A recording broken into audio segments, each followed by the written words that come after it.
Bonjour Anne-Gaëlle. Bonjour Cécile. Et je suis ravie de te rencontrer pour ce deuxième podcast qui sera vraiment plus centré sur la kinésiologie. Et tu vas nous Bien. expliquer la kinésiologie, c'est quoi, c'est pour qui, etc., etc. Mais on va Oui, partir tout de suite sur cette première question. Donc, la kinésiologie, c'est quoi? ouais. Alors, vaste sujet. Je me suis dit qu'on pouvait commencer peut-être par le mot kinésiologie, qui va nous donner déjà quelques indices. Donc, la kinésiologie, en grec, kinésis, c'est le mouvement, et logos, c'est l'étude, la science. Donc, on peut dire que la kinésiologie, déjà, c'est l'étude du mouvement. Donc, ça nous donne déjà quelques indices, et je trouve ça assez marrant de commencer comme ça. Parce que c'est vrai que la kinésiologie, c'est un petit peu comme si on était un détective, détective privé, où on allait en fait enquêter finalement sur ce que le corps souhaite nous transmettre. On est vraiment en fait un kinésiologue est là pour mettre en valeur qu'est-ce que le corps souhaite nous dire par rapport à des stress qui se sont passés en fait dans la vie de la personne. Donc déjà, ça donne un petit peu le décor. Et puis plus précisément, en fait, la kinésiologie, c'est une méthode, alors qu'on dit psychocorporelle. Donc justement, c'est un petit peu ça. C'est l'idée de comprendre que le corps est un tout et qu'il y a cette interrelation constante entre donc, le mental, de façon un petit peu, voilà, si on peut le schématiser comme ça, et puis ce corps un peu complexe, et qui sont tous les deux en interrelation constante et ils se nourrissent en fait. D'accord. Voilà, donc déjà ça donne un petit peu. Et en kinésiologie, en fait, on part un petit peu du principe que pour être, on va dire, en bonne santé, on a trois aspects. Alors on parle du triangle de la santé en kinésiologie. On dit que pour être en équilibre global, il faut que les trois aspects du triangle, alors chaque côté représente un aspect de notre santé, donc le mental, l'aspect physique et l'aspect émotionnel, soient en équilibre tous les trois. Donc c'est ce fameux triangle de la santé, et j'en profite pour rappeler que la santé, hein, je pense que c'est toujours bien de le rappeler, c'est pas l'absence de maladie, mais c'est vraiment un état complet de bien-être, et justement sur ces trois aspects, physique, mental et émotionnel. Alors on rajoute social, d'après la définition de l'OMS, c'est ce qui est vraiment important. Donc c'est cet équilibre complet sur lequel on peut s'appuyer pour dire je suis entre guillemets en bonne santé. Donc en kinésiologie, on travaille vraiment sur cet équilibre des trois, les trois côtés du triangle. Parfait, ok. Je ne savais pas du tout, Voilà. tu vois, tu m'apprends plein de C'est pas... choses aujourd'hui. Voilà. Oui, c'est ça. Comme ça, on y va au fur et à mesure. Alors, pour un petit peu situer, donner juste déjà un petit exemple sur comment est-ce que finalement un des côtés du triangle peut impacter les autres, parce que c'est ça. C'est-à-dire qu'on considère en kinésiologie qu'on peut venir vraiment pour les trois aspects d'une problématique de sa santé, qu'elle soit physique. Alors on en reviendra avec bien sûr entre guillemets des précautions, puisque bien sûr on n'est pas médecin, mais sur des problématiques physiques, des problématiques émotionnelles ou mentales.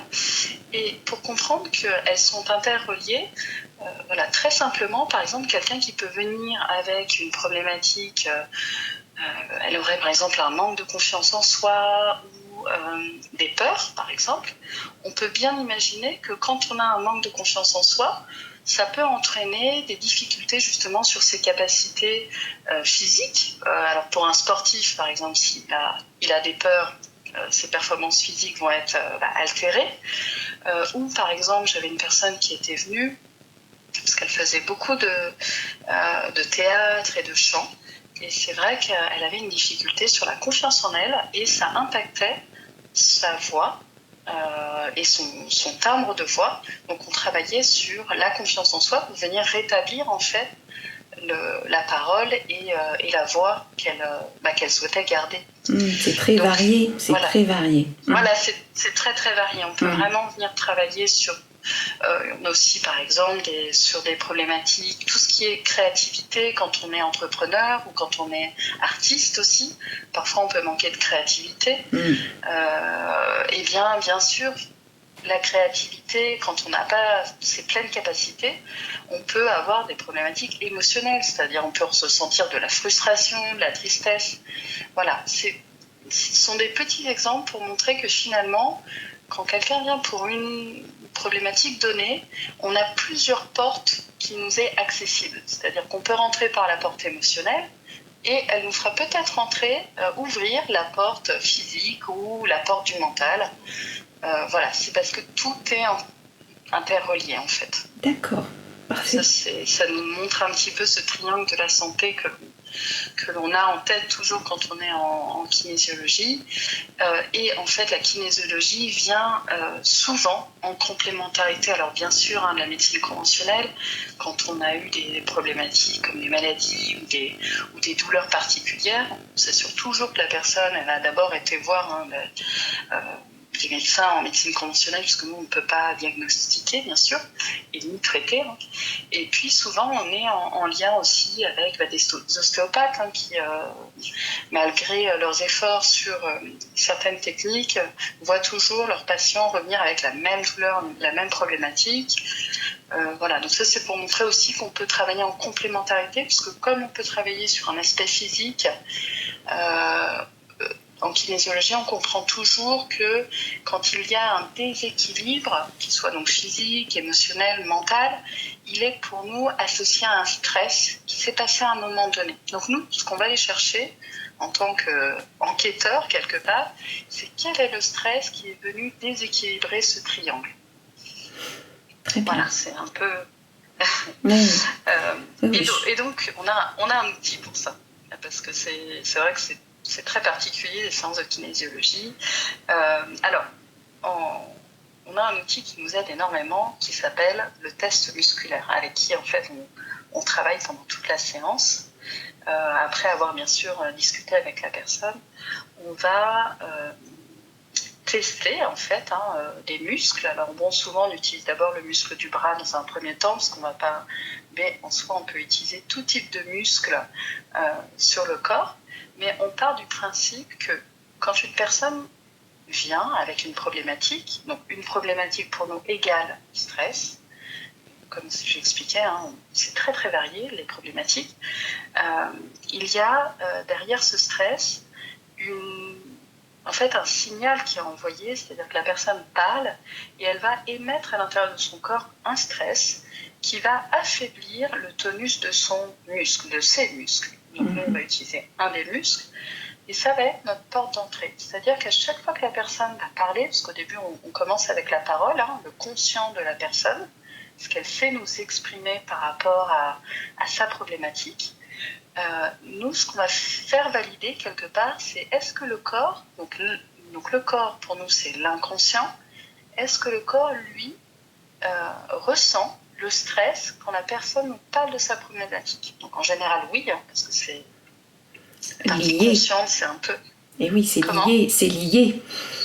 Oui, voilà, c'est l'idée. C'est-à-dire qu'en fait, le conscient, c'est un petit peu le haut de l'iceberg. La personne, elle voit bien qu'elle a cette problématique, et nous, ce qu'on va aller chercher, c'est un petit peu ce qu'il y a en dessous de la pointe de l'iceberg, c'est-à-dire, mais pourquoi finalement elle arrive avec cette problématique-là aujourd'hui ? Et c'est à travers ce corps et cet inconscient où les stress se sont un petit peu cristallisés en fait dans le corps, qu'on va aller dénouer un petit peu comme une pelote de laine. On va venir dénouer en fait les nœuds qui se sont cristallisés dans le corps. D'accord. Voilà. Donc ce tonus musculaire en fait, il est illustré par les expressions pour toujours un petit peu imager. Par exemple, quand on a parfois une annonce difficile à dire à quelqu'un, c'est pour vous imaginer, on va dire à la personne de s'asseoir parce qu'on sait que sous l'effet d'un choc ou d'un stress important, la personne peut tomber. Vous savez, j'en ai j'ai les jambes en coton, les jambes qui flageolent, les expressions donc on connaît bien, mais elles sont finalement liées vraiment physiologiquement à un état de quand on a un stress, les muscles, donc la tonicité du muscle s'affaiblit. Donc voilà, c'est pour montrer que on part vraiment du principe physiologique qu'un stress vient abaisser le tonus musculaire. Ok. Voilà, donc là c'est pour présenter ce fameux test. Et ce test, ce qui est intéressant pour nous, c'est il échappe vraiment au contrôle du mental conscient. Et il nous permet de communiquer directement, alors c'est ce qu'on appelle la mémoire cellulaire, donc l'inconscient. Et c'est souvent ça qui est très intéressant en kinésiologie, c'est que les gens voient bien qu'il y a cette problématique, mais ils n'arrivent pas à comprendre pourquoi est-ce qu'ils vont répéter des schémas par exemple répétitifs dans leur vie. Voilà, pourquoi ils se retrouvent finalement face à des réactions pour lesquelles ils ont bien conscience que c'est pas adapté, mais c'est plus fort qu'eux. Voilà, ça c'est vraiment les schémas qu'on a accumulés depuis petit, nos croyances, bien sûr, notre éducation, les stress qu'on a vécu dans notre environnement, qui font qu'on est unique de par tout notre vécu. Puis bien sûr, avant même de naître, on a déjà un petit peu nos valises. Donc ça fait de sacrées valises parfois qu'on porte. Et souvent, ce que j'aime expliquer en kinésiologie, en séance, c'est qu'une personne va venir avec une problématique qui est un petit peu, on va dire, un chapeau. Voilà. Et derrière ce chapeau, il faut imaginer qu'on a plusieurs bouées qui viennent finalement impacter en fait la problématique d'aujourd'hui. Ces bouées, c'est des bouées qu'on a un petit peu accumulées dans notre passé. Et l'objectif, c'est d'aller dans cette histoire de la personne qui est très singulière et d'aller dénouer autant que possible les bouées associées à la problématique d'aujourd'hui. Ok. Comme voilà, s'il y avait une traînée de bouées, en fait, comme s'il y avait une traînée de bouées accrochée au problème originel. Tout à fait, et qui nous empêche du coup d'être en pleine capacité de comprendre la problématique et de réussir à trouver les ressources nécessaires, parce que c'est ça en fait, là où on vient en fait aider, c'est que la première chose, c'est qu'on identifie en général il y en a plusieurs, les stress originels, parce qu'on accumule un petit peu les stress, donc les stress qui sont vraiment les plus engrammés en fait dans le corps. Donc on va aller chercher ces stress-là, on va travailler, et l'objectif, alors on ne change pas le passé, par contre l'objectif c'est d'aller changer la perception que la personne a eue de ce passé.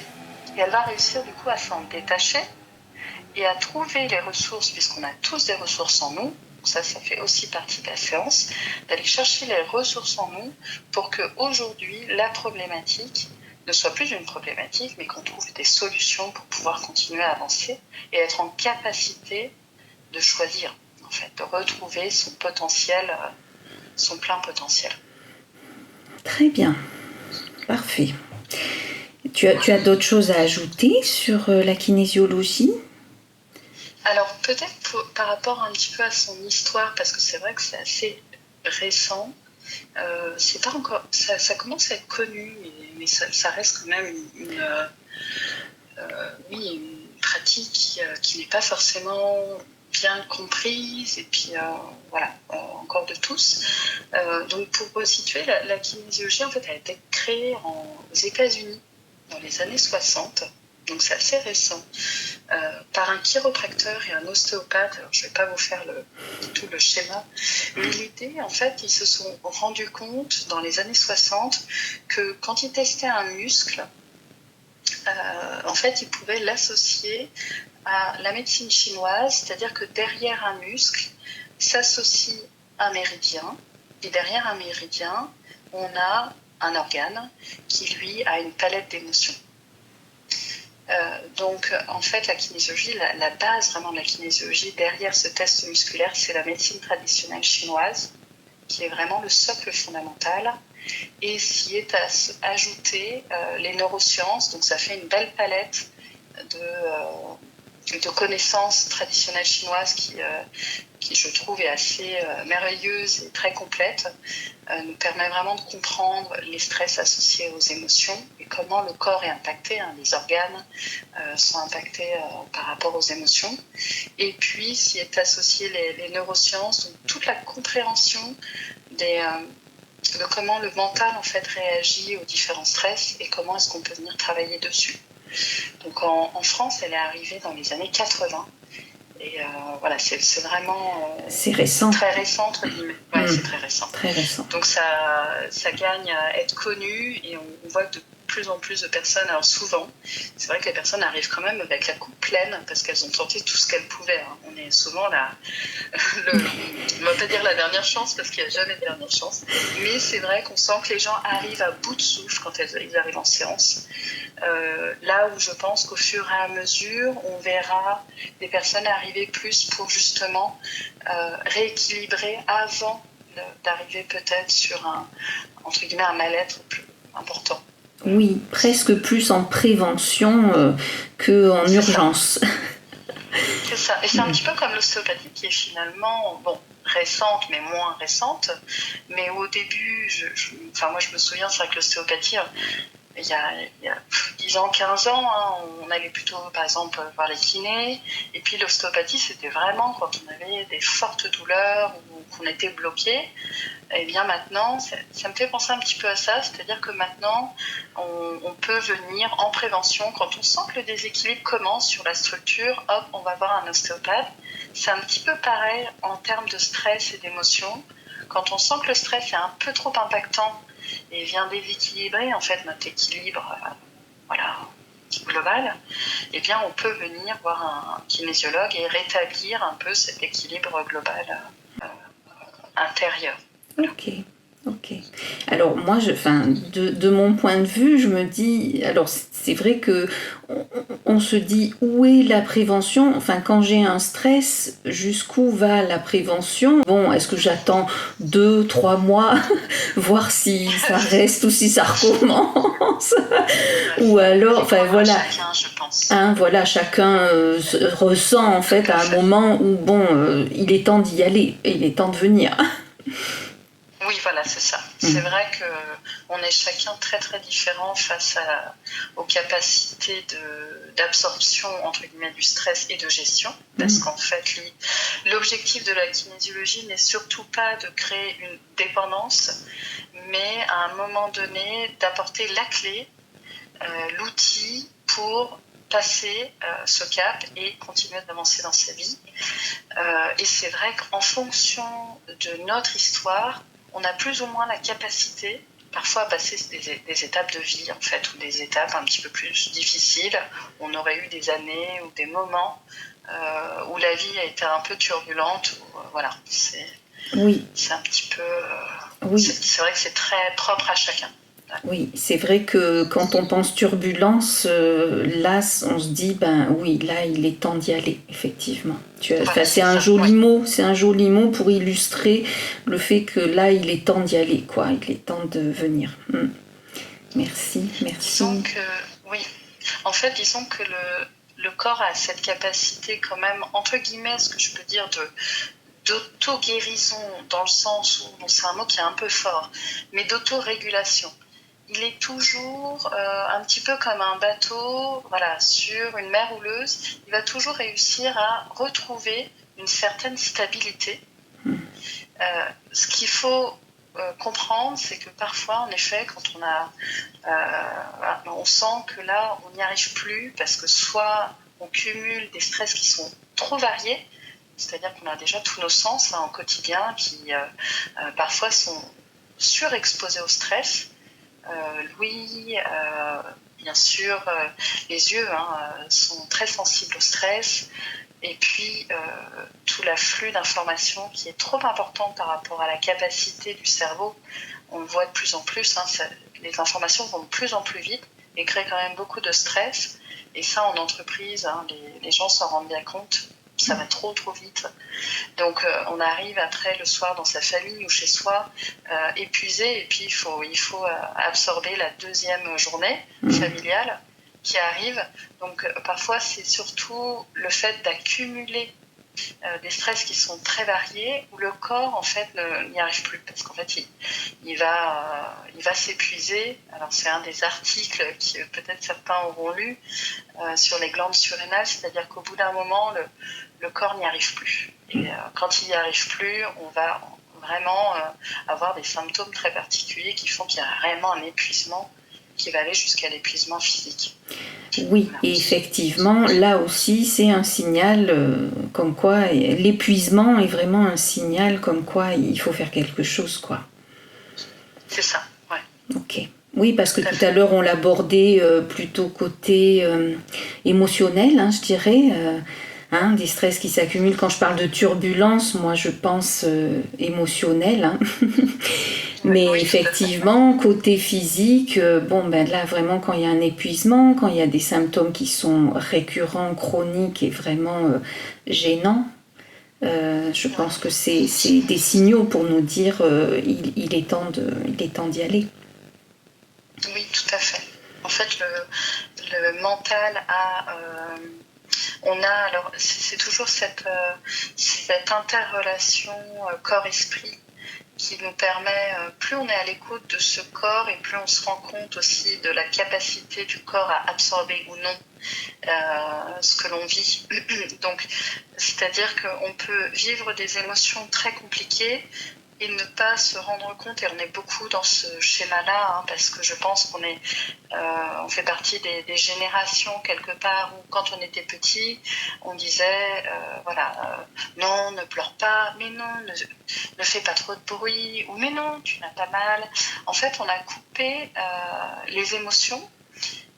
C'est-à-dire qu'il y avait les émotions d'un côté dans la tête, et puis ce corps qui finalement, il envoie des signaux tout petits, mais l'enfant, quand il est petit, si on ne le connecte pas dès le début finalement à t'écoute ces petits signaux que le corps envoie, par exemple un enfant, moi je reçois beaucoup des enfants et je suis assez impressionnée d'ailleurs par leur capacité à comprendre leurs émotions, ce petit cœur qui palpite, cette gorge qui se noue par exemple quand ils ont des angoisses. Ils peuvent vraiment exprimer, mais c'est vrai que si on ne les connecte pas à ça, quand on est adulte, finalement, bien sûr, on absorbe encore plus de stress parce qu'il faut, voilà, c'est ça, le travail, les obligations, entre guillemets. Et le corps, lui, malgré ces signaux qu'il envoie, c'est-à-dire qu'au bout d'un moment, il va présenter des signaux un peu plus forts. Et c'est ce qu'on peut voir en burn-out. Alors, j'ai suivi des gens qui sont venus en burn-out avec des maux vraiment physiques, des douleurs psychosomatiques, où le corps est obligé d'arrêter finalement cette machine globale, ce mental, pour dire maintenant on s'arrête, ça suffit. Oui. Et c'est là où, c'est intéressant d'essayer de réapprendre peut-être, pour certaines personnes, réapprendre les premiers signaux qu'on observe, rééquilibrer et pouvoir justement repartir avec sa pleine capacité. Ok, donc là tu introduis presque la deuxième question quand tu as parlé des enfants, puisque moi, voilà ce que j'ai envie de te demander. Donc la kinésiologie, c'est pour qui et pour quelles raisons ? Oui, tout à fait. Alors pour qui, c'est ça. Alors elle est vraiment pour tout le monde. C'est vrai qu'il n'y a vraiment pas de limite d'âge. Alors quand on dit pas de limite, c'est vraiment pas de limite. C'est-à-dire qu'on peut avoir des tout petits. Alors là, quand c'est les tout petits, on va travailler entre guillemets sur les parents, mais ça peut être vraiment des tout petits enfants qui ont des problèmes d'énurésie, de sommeil. Et puis après, moi je reçois beaucoup des enfants 10 ans, j'ai 6 ans, 13 ans, voilà, cette fourchette-là, avec tout ce qui est la palette de gestion émotionnelle, d'apprentissage, tout ce qui est hypersensibilité. Donc on n'a pas je dirais c'est vraiment pour tout le monde, les enfants, les adultes, bien sûr. Voilà, les femmes enceintes, bien sûr, elles peuvent venir puisque c'est pas problématique pour toute personne. Ok. Et pour quelle raison? Alors, pour quelle raison Alors, dès qu'il y a un sentiment, si je pouvais faire une réponse peut-être un peu globale dans un premier temps, je pense que je dirais que dès qu'il y a un sentiment de mal-être ou un sentiment justement de déséquilibre, on ressent à l'intérieur de soi. Et puis, j'ai aussi beaucoup de personnes sur tout ce qui est l'envie de progresser dans sa vie, mais aussi dans son cheminement personnel de vie. Des questionnements que les gens peuvent avoir, mais ils n'arrivent pas vraiment à soit faire des choix ou comprendre pourquoi ils vont bloquer à un moment donné dans leur vie, par exemple. Donc, c'est très vaste, c'est très varié. Je crois que l'essentiel, par contre, quand on souhaite venir en kinésiologie, c'est vraiment d'être prêt et acteur dans la séance, parce que le corps a cette capacité, d'auto-sabotage. C'est-à-dire que quand on n'est pas prêt, et d'ailleurs on le ressent tout de suite, qu'on a des techniques pour comprendre pourquoi est-ce que finalement le corps bloque. C'est-à-dire que parfois consciemment on se dit oui, je sais. Pour moi par exemple, je sais pas, quelqu'un va me dire non mais je sais bien, mais c'est impossible pour moi de considérer telle option. La personne est consciente, mais elle se met un verrou. Et ce verrou, c'est quelque part un auto-sabotage, mais parce que dans ce déséquilibre qu'elle a créé, elle n'est pas capable, dans un premier temps, d'accepter de venir rééquilibrer ce tout. Elle est obligée de rester dans ce déséquilibre. Et il faut avoir vraiment l'envie et la conviction qu'on peut trouver les ressources pour évoluer.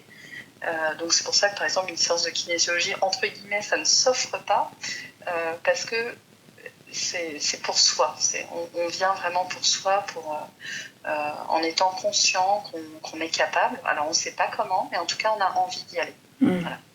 On veut vraiment être acteur de sa solution. On veut vraiment être acteur, oui, tout à fait. Ok. Et alors moi je sais pas, j'ai une question qui me vient du coup. Pour une personne, par exemple, qui vit un deuil, comment ça se passe? Est-ce que la kinésiologie peut l'aider? Et j'imagine, d'après ce que tu viens de dire, que si elle peut l'aider, c'est à partir du moment où la personne veut vraiment dépasser et aller mieux par rapport à son deuil qu'elle vit. Oui, bien sûr. Alors oui, on a souvent des personnes qui viennent justement dans des périodes de deuil. Déjà, aussi parfois, c'est pas forcément passer au-delà du deuil, puisque le deuil est aussi salvateur, il a cette importance, mais pour accompagner cette étape de deuil. Donc on a des personnes qu'on va accompagner pendant cette période-là, sans passer au-delà, puisque c'est une étape qui est aussi nécessaire, mais ils ont besoin d'un accompagnement. Ils sentent le besoin quand même d'être soutenus dans cette étape. Et puis quand le deuil aussi est entre guillemets censé être fait, c'est-à-dire qu'on a envie là pour le coup de passer à autre chose, hein, le deuil a eu son temps, là aussi c'est la personne quand elle le sent, on peut venir travailler vraiment sur une autre étape. On va venir construire autre chose après le deuil. Et ça, il y a des très très bons résultats parce qu'en kinésiologie, on travaille énormément avec la visualisation et les techniques un petit peu, si je peux dire, de MDR. C'est pas vraiment de MDR, mais voilà, qui viennent justement réactiver certaines zones aussi du cerveau pour permettre de redonner des capacités pour la personne qui a vécu cette étape. Ouais. D'accord, très bien. Donc autant pour l'accompagnement que pour la reconstruction, la kinésiologie, ça fonctionne à partir du moment, toujours pareil, où la personne veut être actrice de sa solution. C'est ça. Et puis l'avantage, c'est qu'on n'outrepasse jamais ce que le corps est capable d'accepter.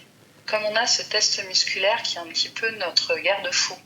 C'est-à-dire qu'on ne peut pas nous se permettre, c'est ça que je trouve très intéressant, c'est qu'on ne peut pas utiliser nous, notre façon de voir les choses, alors à travers notre vécu, notre apprentissage, C'est-à-dire qu'on ne peut pas suggérer quelque chose qui ne viendrait pas du test musculaire.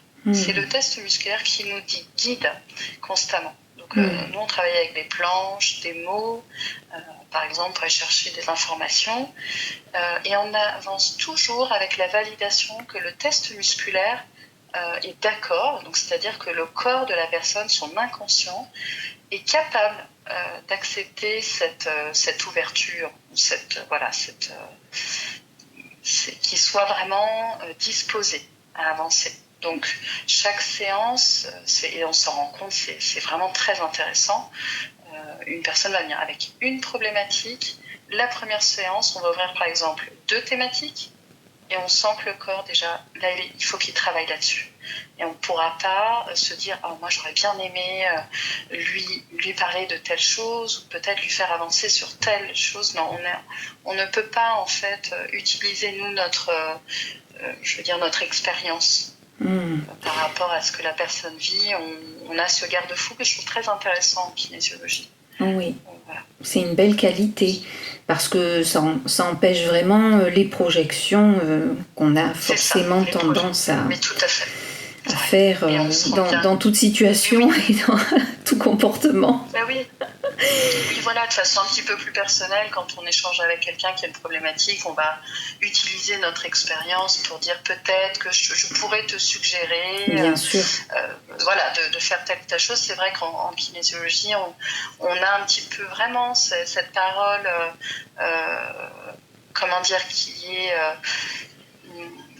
coupée, dans le sens où on ne parle pas avant d'avoir demandé si le corps est prêt, en fait, à écouter ou à parler sur cette problématique. Parfait. Bon, alors on a encore un petit peu introduit la 3e question. On avance.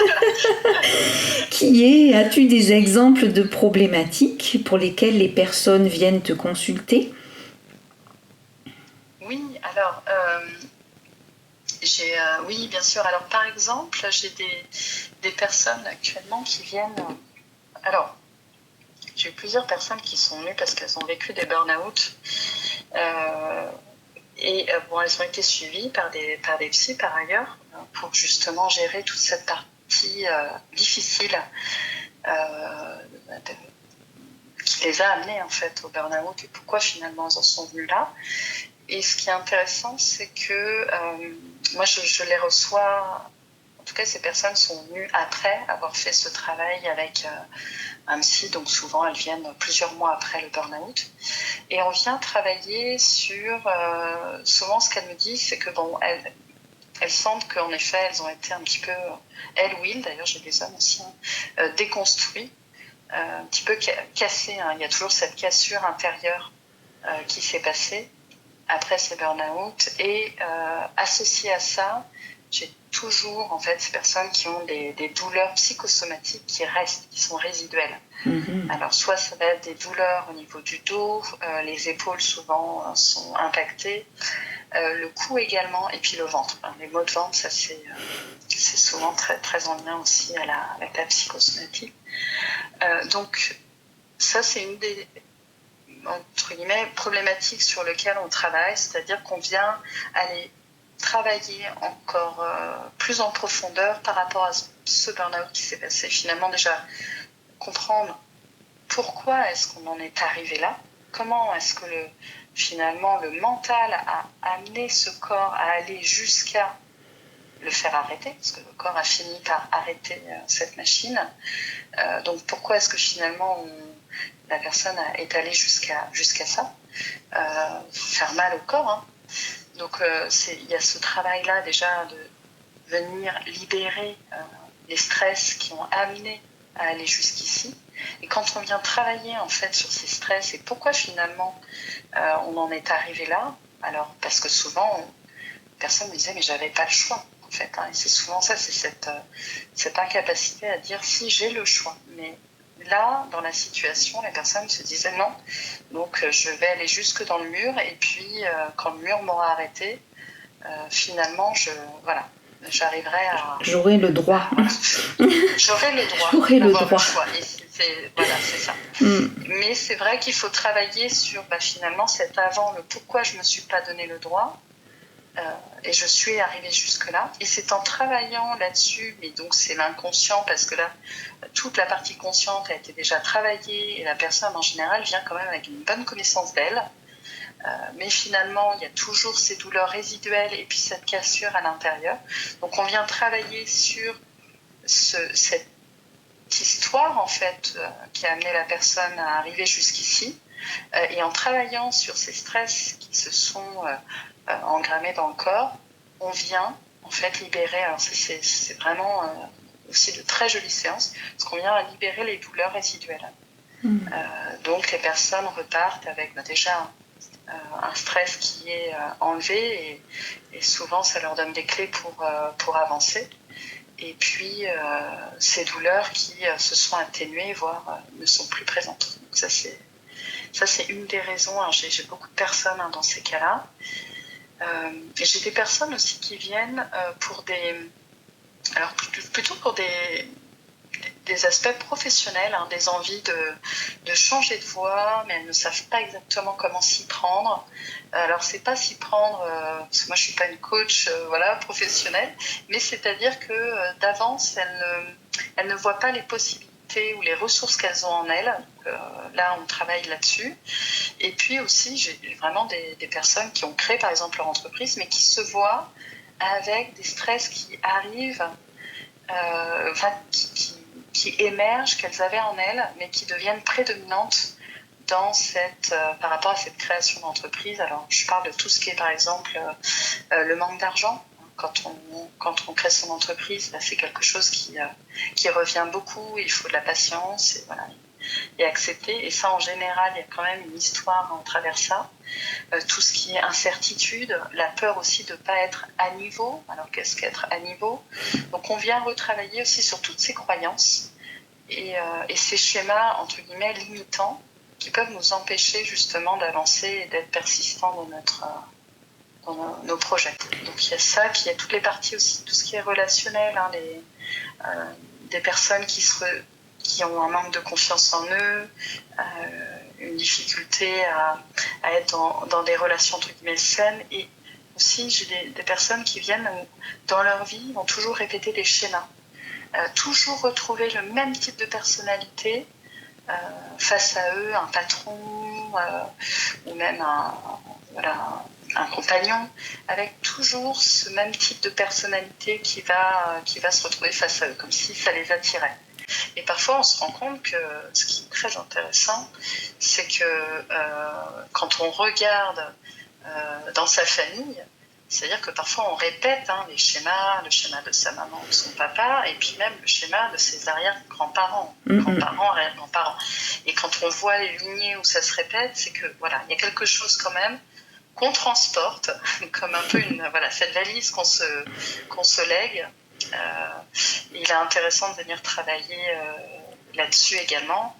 Et ça me fait penser d'ailleurs par rapport à ça qu'on a aussi toutes les personnes qui ont vécu des traumatismes et qui n'arrivent pas à se défaire de ces traumatismes. Alors je peux avoir des personnes qui ont vécu par exemple avec des personnes violentes, des pervers narcissiques, et qui ont vraiment transformé en fait cette personne, et elle va toujours vivre des stress, par exemple dans la rue, dès qu'elle voit une personne qui ressemblerait à cette personne avec qui elle a vécu, par exemple, hop, elle revit toutes les émotions à l'intérieur d'elle. Le cœur qui palpite, la gorge qui se noue, et tous les souvenirs qui sont ravivés. Et ça aussi, venir couper en fait les traumatismes que les gens ont vécu, c'est quelque chose qu'on travaille en kinésiologie pour vraiment venir dépasser en fait cette persistance du stress. Tu veux dire que par exemple, je pense aux victimes des attentats à Nice, ou d'autres bien sûr, donc la kinésiologie peut aider ces personnes? Oui, bien sûr. Alors oui, c'est un sujet. Alors moi, j'ai suivi des gens qui ont eu des accidents graves de voiture. En voiture. J'ai eu plusieurs personnes en accident grave. Ça me fait penser par exemple à une maman qui qui avait eu un grave accident de voiture avec ses 2 enfants. Elle avait perdu une partie de la mobilité d'une de ses jambes d'ailleurs. Donc ça avait été très compliqué. Et bon, une femme très sportive qui avait réussi quand même au bout de, je crois, 6 à 9 mois à retrouver sa mobilité.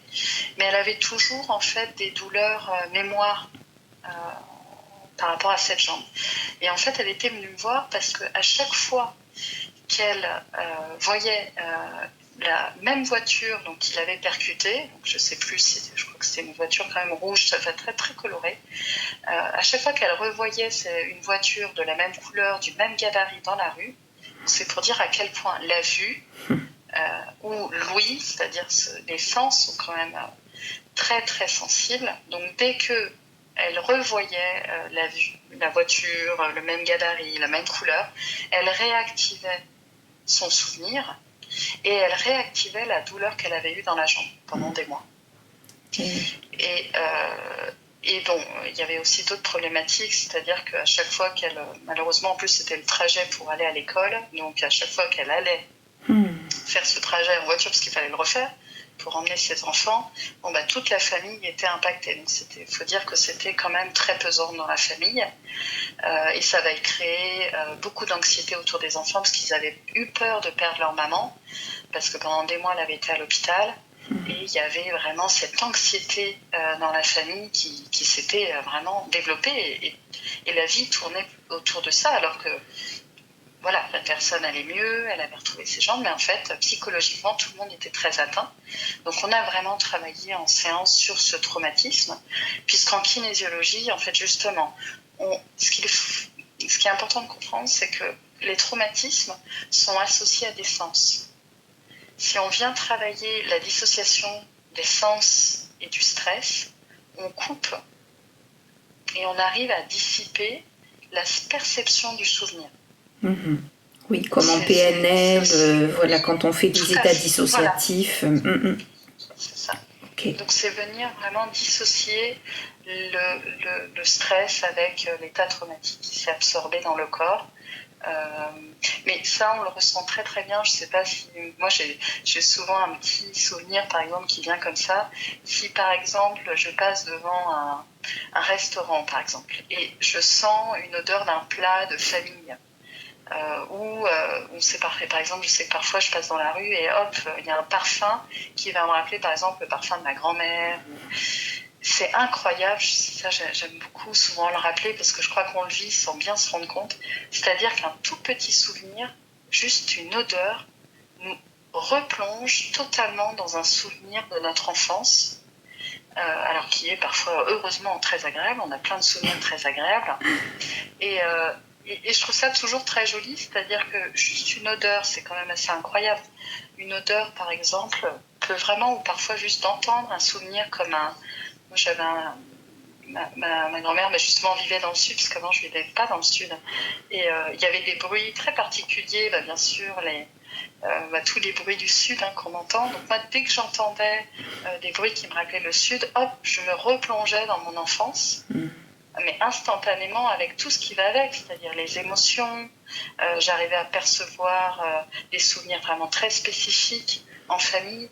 Et c'est ça que j'aime souvent rappeler. Bien sûr, là, on parle de stress, de traumatisme, mais on peut aussi venir se rattacher, c'est ça, aller chercher les ressources qu'on a réussi aussi à développer au fil des années et se servir de ces ressources comme des forces pour contrer parfois justement des stress ou des traumatismes qu'on a vécus qui prennent en fait beaucoup plus de place. Tout à fait. Tout à fait. Ouais. Et pour les enfants, alors, c'est quoi les problématiques en général quand ils viennent te voir Ouais. Alors, pour les enfants, en général, moi, j'ai beaucoup d'enfants qui viennent pour des problèmes d'émotion. Tout ce qui est colère. Colère vers 6 ans, ça, j'ai la gestion de la colère. Mais j'ai aussi beaucoup d'enfants, des petits adolescents, on va dire, entre 10 et 13 ans, où là, ils viennent pour des problématiques à l'école et à la maison, mais ça va être tout ce qui est hypersensibilité, des problèmes d'attention, d'apprentissage, et aussi la place en fait qu'ils ont du mal à trouver dans leur, alors soit dans la famille ou à l'école. Donc on travaille justement sur tous ces aspects-là. Et puis souvent ça vient un petit peu en soutien avec les psychomotriciens. Justement, j'ai des enfants qui ont des problématiques qu'on dit maintenant, parce qu'il y a des mots, hein, 10, alors dyslexie, dyspraxique. Ce qui est intéressant de comprendre, c'est que parfois, oui, on a bien sûr ces problématiques-là, mais qui sont accentuées par des stress que l'enfant aurait vécu, parce que c'est de la perception, mais qu'il aurait vécu petit. Donc venir justement travailler sur ces stress qu'il aurait vécu. Voilà, j'avais par exemple un enfant qui avait beaucoup déménagé, a vécu beaucoup de stress. Alors la difficulté de la place à l'école, forcément ça prenait aussi encore plus sa place. L'hypersensibilité qui va avec aussi. Donc on vient travailler sur tous ces stress aussi d'enfants. Et ça doit être beau quand tu les vois repartir avec le sourire. Ouais, c'est très beau. Et puis, ce qui est beau, allégé, libéré. Ouais, c'est très joli. Et l'enfant n'a pas de filtre comme l'adulte. C'est joli à voir parce que le test musculaire est extrêmement limpide. L'enfant n'a même... Parce que l'enfant parle moins que l'adulte, en tout cas, l'enfant est bavard, mais c'est-à-dire que c'est normal, il va parler un petit peu de tout. Mais avec le test musculaire, du coup, on a une information qui est très très juste et précise. Et l'adulte est capable parfois c'est pas de nous balader, mais il va essayer de trouver des portes, parce que c'est normal. Pas toujours, c'est difficile de se dévoiler complètement. Donc il a aussi mis en place des systèmes de protection quelque part que l'enfant n'a pas. Donc c'est assez joli, parce que les enfants, c'est vrai que c'est un livre ouvert. Hein. On peut vraiment travailler, puis ils comprennent bien leurs émotions, et parce qu'elles se situent dans leur corps, donc c'est très joli. Magnifique. Alors, la 4e question, comment se déroule une consultation en kinésiologie ? Oui. Alors, déjà une séance, alors elle dure en moyenne, hein, parce qu'il n'y a pas... En tout cas, pour ma part, j'aime bien, entre guillemets, prendre le temps. Il n'y a pas vraiment de timing. Mais une séance, c'est environ 1h15. D'accord. Il faut prendre son temps. Surtout pour une première séance, on a un vrai temps d'échange. Alors, assis, parce qu'il y a vraiment 2 temps. Il y a d'abord un temps d'échange assis, où là, on parle de conscient à conscient, si je peux dire. C'est, on se présente, chaque personne se présente avec... la façon dont elle souhaite se présenter. Ça, j'aime beaucoup écouter comment les gens aiment se présenter, ce qu'ils aiment dire aussi, parce qu'il y a des choses qu'on ne souhaite pas toujours dire. Donc j'aime beaucoup cette spontanéité aussi de la parole, qui permet un petit peu d'observer aussi comment finalement on se situe.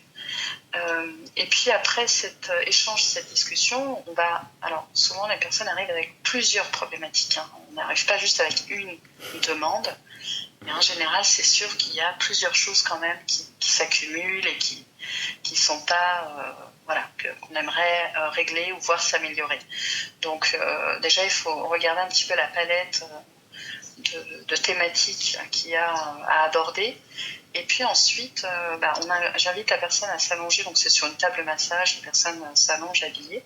Et puis là, on va travailler justement avec ce fameux test musculaire, qui va être notre inconscient, hein, la porte d'accès grâce au corps, pour aller chercher justement finalement quelle est déjà la problématique privilégiée pour cette séance. Donc on va demander est-ce que ça va être par exemple la personne qui dit j'ai un manque de confiance en moi, ou est-ce que ça sera plutôt j'ai toujours mal à l'épaule et je comprends pas, j'ai beau aller voir des ostéopathes, médecins, cette douleur revient. Est-ce que c'est cette porte d'entrée qu'on va aller prendre ? Voilà, donc on questionne déjà, on trouve la thématique, et puis quand on a identifié la thématique, on va aller chercher quels sont, donc là c'est la 2e étape, hein, un petit peu ce détective qui va aller chercher un petit peu dans le corps finalement, quels sont les stress derrière qui ont amené cette problématique aujourd'hui.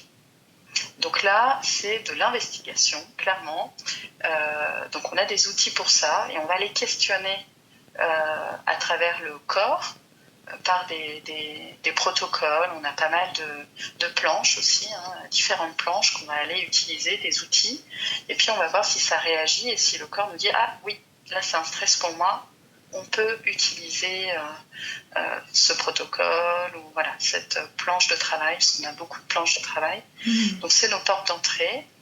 Et puis souvent, bien sûr, alors derrière une problématique à un instant T, il faut comprendre donc, ce que j'expliquais, c'est qu'on a accumulé ces bouées dans le passé. Donc quelle est la bouée qu'on va commencer à venir détricoter à la première séance, que le corps va accepter de venir dénouer.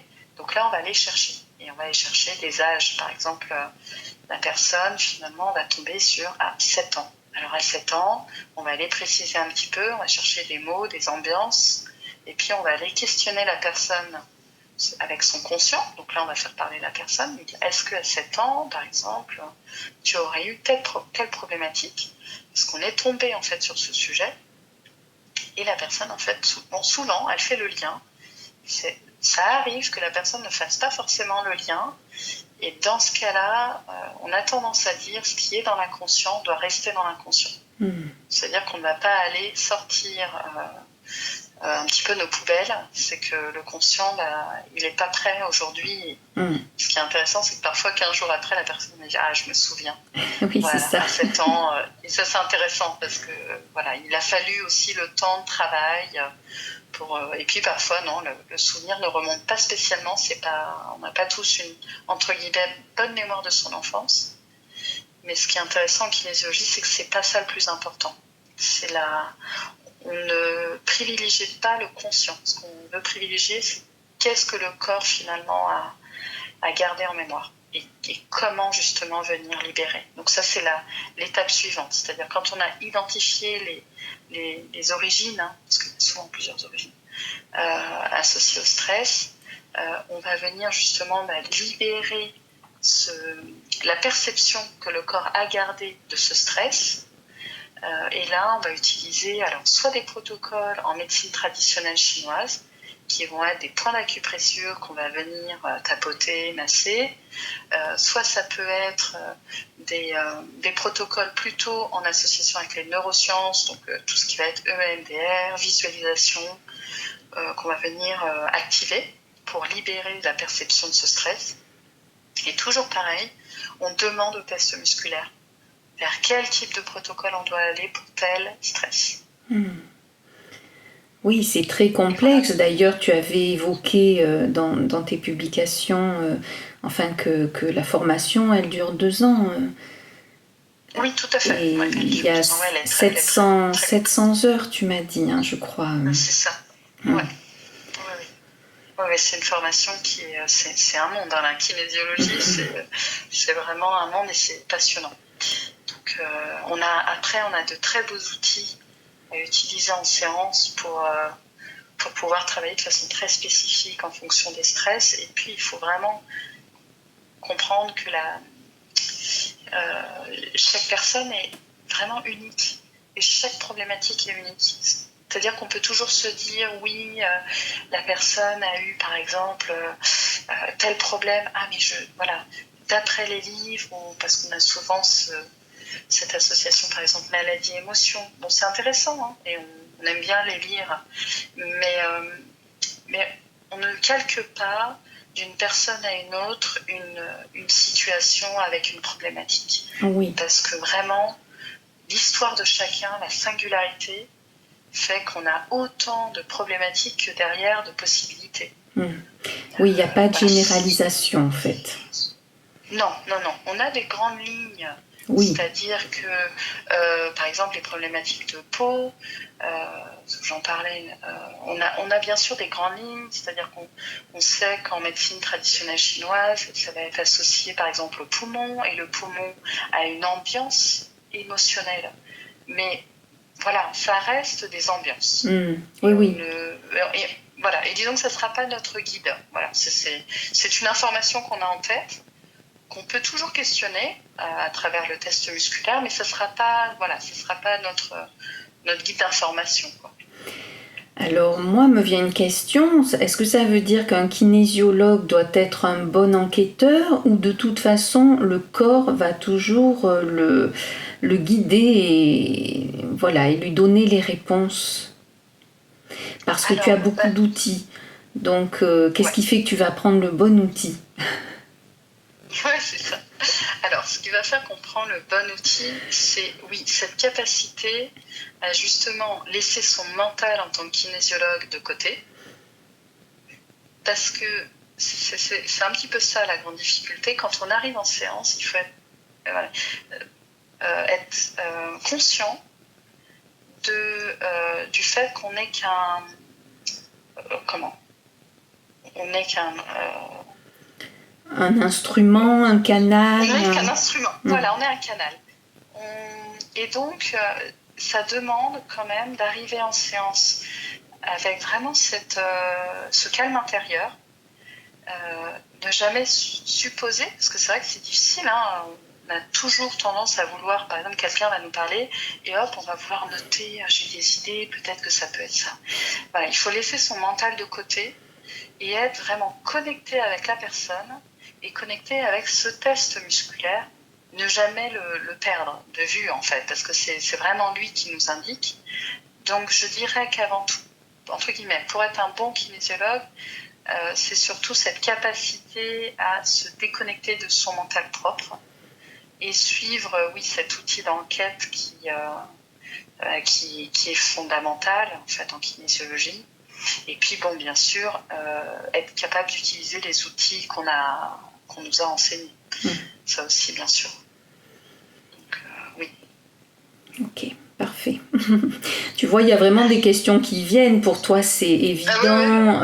Mais voilà, non, de l'extérieur, c'est vrai qu'on se demande. D'ailleurs, la 5e question, c'est comment choisir un kinésiologue. Alors, comment on sait qu'il laisse son mental de côté? Voilà, c'est ça. Ouais, c'est ça. Alors, moi, je pense que ça aussi, c'est comme c'est une technique qui est quand même assez récente. Et j'ai vu beaucoup de personnes qui sont venues me voir en me disant mais je pensais avoir vu un kinésiologue, mais c'est pas du tout ça. En tout cas, j'avais pas vécu la même chose, donc c'est intéressant aussi de voir ce retour. Parce que comme la kinésiologie est quand même récente, elle se développe et elle est de plus en plus encadrée, ce qui est quand même, moi je trouve, une bonne chose. On a maintenant des fédérations et des syndicats de kinésiologie qui permettent justement de recenser déjà tous les kinésiologues certifiés et puis les écoles qui maintenant travaillent vraiment ensemble pour proposer et permettre d'avoir une formation, un socle de formation qui est vraiment identique. Donc pour aider les gens à trouver un kinésiologue, je pense qu'ils peuvent regarder déjà, est-ce que le kinésiologue est certifié? Parce que il y a des kinésiologues encore qui se disent kinésiologues, mais comme c'est pas encadré, ils n'ont pas été jusqu'à la certification, qui est difficile. Hein. C'est vrai qu'après les 2 ans d'études, il faut apprendre beaucoup de choses. Donc déjà, il faut avoir ce temps, cette capacité d'apprendre. Il faut passer devant un jury, avoir fait un certain nombre de séances et rempli, alors ça dépend des écoles, un mémoire, en tout cas avec de nombreuses séances effectuées, avec les thématiques et ce qui a été fait. Voilà. Donc c'est assez lourd quand même. Et puis il y a 4 heures d'examen écrit sur la kinésiologie et tous les protocoles que l'on doit connaître par cœur. Donc pour aider les gens, c'est vrai que vérifier quand même que le kinésiologue est certifié. Donc en général, quand il est certifié, c'est écrit, hein, kinésiologue certifié, et que peut-être sur son site ou sa plaquette, il y a écrit la formation qu'il a suivie. Donc ça déjà, ça aide. En général, on est déjà sur une bonne piste. Et puis après, je crois qu'un petit peu comme tout thérapeute, il ne faut pas oublier le feeling humain quelque part, parce que on peut avoir un entre guillemets très bon kinésiologue qui va bien sûr bien utiliser les outils, mais peut-être qu'il n'y a pas non plus ce feeling, voilà, cette relation toujours, je trouve, qui est quand même très importante aussi dans une envie d'avancer vers un mieux-être. Et ça, c'est plutôt, en effet, la patte humaine, entre guillemets. Et je reviens aussi, il me semble que justement, quand tu vas sur le site de la fédération, tu peux voir les kinésiologues certifiés, non? C'est pas ça? Il n'y a Tout pas à comme fait. une espèce Oui, oui, tout à d'annuaire? fait. Oui, hein, c'est ça. Ok, Oui, oui. ok. Alors, ce qu'il y a, c'est qu'il y a encore il y a plusieurs, ça aussi, je pense que ça viendra peut-être avec le temps. Il y a plusieurs fédérations et syndicats, donc tout le monde n'est pas sur les. Bien sûr, sur les mêmes. Mais en tout cas, voilà, c'est ça, sur les mêmes. Mais déjà, ça permet d'assurer que en allant sur ces sites aussi, de trouver en tout cas des personnes qui sont certifiées. Ouais. Parfait. Et puis surtout, je pense, une chose importante, un kinésiologue ne pose jamais de diagnostic, ne demande jamais d'arrêter un traitement. Je pense que ça, voilà, il faut, entre guillemets, fuir si quelqu'un demandait ça, parce que c'est pas notre rôle du tout. Voilà. Le kinésiologue est là pour travailler sur tout l'aspect émotionnel, stress, engrammé, associé à une problématique physique, enfin tout ce qu'on s'est dit avant, mais surtout pas de venir mettre un nom sur une maladie ou une douleur. Ça reste la compétence des médecins, la partie plus conventionnelle, on va dire. Est-ce que tu as envie de rajouter quelque chose ou là c'est bien complet tout ce qu'on a évoqué? Écoute, je pense qu'on a fait le tour. J'espère que ça, en tout cas, si ça t'a paru clair. Ah oui, très très clair. Oui, j'ai vraiment compris des choses que je ne comprenais pas auparavant. Le test musculaire, ça fait longtemps, tu sais, la kinésiologie, moi, qu'elle est dans mon champ d'expérience lointaine, hein, mais quand même, hein, je veux dire, tester des huiles essentielles ou des fleurs de bac, tu sais, en mettant le bras. Voilà, ça fait longtemps que je suis connectée à ce genre de méthode. Mais après, vraiment, tu vois, le côté enquête, le côté planche, le côté tout ça, non, je ne connaissais pas. Et que c'était relié à la médecine chinoise, je l'ai vraiment appris dans tes publications. Ouais. Et c'est vrai que c'est vraiment un socle qui est fondamental dans notre perception de voir la santé d'une personne. Vraiment, la médecine chinoise est la base de la kinésiologie. Ouais. C'est passionnant. Oui, et puis aussi donc les neurosciences, l'apport des neurosciences avec, comme tu disais, une méthode ancestrale avec une méthode très moderne, des découvertes, on va dire, des études, des expériences très, très modernes, très récentes. C'est ça, qui vient soutenir en fait, c'est vraiment une jolie pratique, parce qu'on a d'un côté cette médecine chinoise qui a, je crois, 3500 ans, où l'acupuncture rentre un peu dans les hôpitaux, et je trouve ça très joli d'ailleurs de voir que ça rentre un petit peu dans la médecine conventionnelle en support. Et nous, c'est vrai qu'on utilise beaucoup les points d'acupressure avec toutes les symboliques qu'il y a derrière tous ces points. C'est vraiment magnifique, ce travail qui a été fait il y a très longtemps et qui est maintenant de plus en plus reconnu. Et puis de l'autre, oui, ces neurosciences qui sont vraiment venues plus de notre partie occidentale, qui ont aussi, je trouve, tout leur intérêt dans la compréhension des schémas neuronaux et mentaux, de pourquoi parfois on va venir justement impacter certaines zones du cerveau et qu'est-ce que ça va engendrer, et comment est-ce qu'on peut travailler pour rétablir ces zones-là. Donc ça nous permet vraiment de réunir les traditions qui sont là et qui de fait, par l'expérience, montrent quand même de très belles réussites. Et puis ces techniques plus récentes, je trouve que c'est une très très belle pratique. La réunion de l'Orient et de l'Occident. Voilà, c'est magnifique, c'est vrai. Donc, non, mais c'est très beau. Et je trouve que c'est un peu ma façon de voir aussi la santé, c'est-à-dire que c'est vraiment ça, toujours cette vision de rassembler. Oui. C'est en rassemblant les forces, vraiment, je trouve qu'on arrive à unir un tout et permettre que ce tout soit en unité et en osmose, en harmonie. Ouais. Ben, ce sera le mot de la fin, très joli mot de la fin. Merci Anne-Gaëlle. Un grand merci Cécile pour ce temps et merci à tous nos auditeurs. Oui, merci à vous et bonne journée, bonne soirée, selon le temps où vous l'écouterez, votre deuxième podcast. Voilà. Merci Anne-Gaëlle, au revoir. Merci Cécile, au revoir.